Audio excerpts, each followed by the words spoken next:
Melihat Australia sebagai sumber gangguan Nusantara.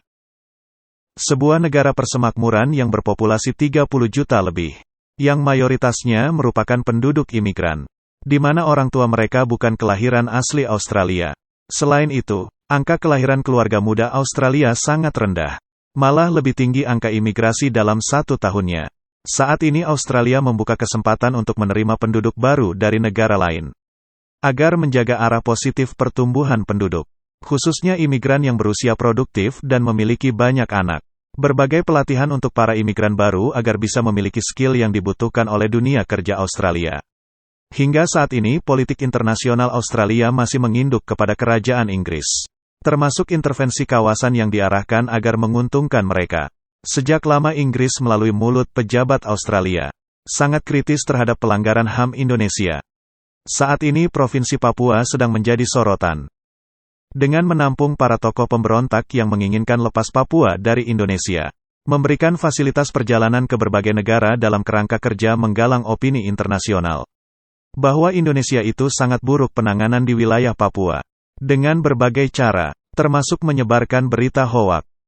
Terlebih Australia dengan berani mencoba memperkuat alutsista militernya, membeli kapal selam nuklir, kemudian membangun banyak armada laut yang memiliki kemampuan angkut helikopter dan juga kapal dengan kemampuan pendaratan amfibi.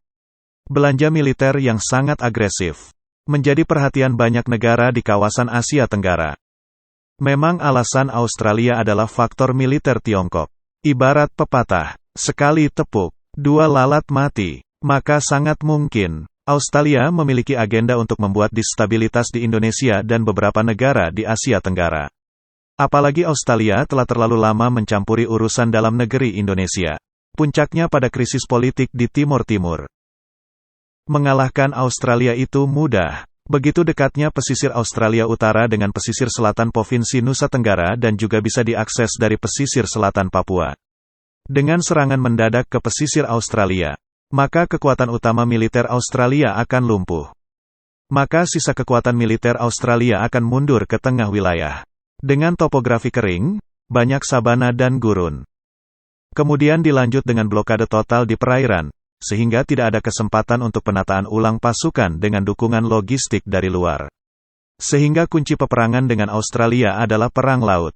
Celakanya adalah, armada laut Inggris dan sekutunya pasti berusaha keras membantu dan membuka blokade perairan. Sehingga Indonesia akan bertempur langsung dengan armada laut Inggris dan sekutu. Kemudian cara lain yang bisa kita lakukan adalah melakukan tekanan diplomasi agar akses provokasi situasi Papua dari orang-orang yang tidak bertanggung jawab dapat dieliminasi. Faktor informasi jauh lebih mudah diberikan dengan bahasa Inggris, karena Australia memang bertutur bahasa Inggris. Namun, bahasa Indonesia juga telah dipahami oleh 30% penduduk Australia. Mereka tahu maksudnya, jika ada orang ngomong dengan bahasa Indonesia, meskipun tidak bisa berkomunikasi dengan lancar. Hal ini karena mayoritas penduduk Australia pasti pernah berkunjung ke Bali.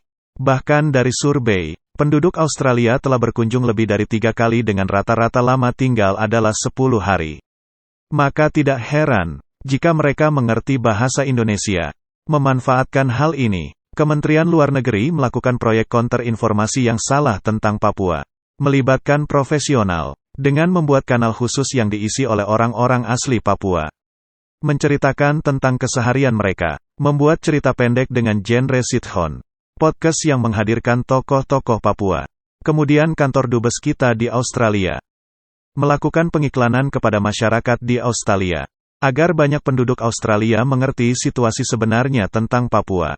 Terlebih saat ini dengan bantuan teknologi AI, Artificial Intelligence, kita bisa membuat dialog di video dalam puluhan bahasa. Apalagi jika hanya mengubah bahasa Indonesia menjadi bahasa Inggris dan bahasa Belanda. Itu hal yang sangat mudah dan mampu dilakukan oleh teknologi AI. Jauh lebih murah bayar iklan di Google, daripada harus beli senjata untuk menghancurkan militer Australia. Para provokator itu bisa hidup enak dan jalan-jalan ke berbagai negara. Dengan memanfaatkan agenda Australia terhadap Indonesia. Sekaligus mengerti bahwa dunia tidak paham permasalahan sebenarnya di Papua. Karena memang tidak ada informasi yang terus-menerus tentang masyarakat Papua.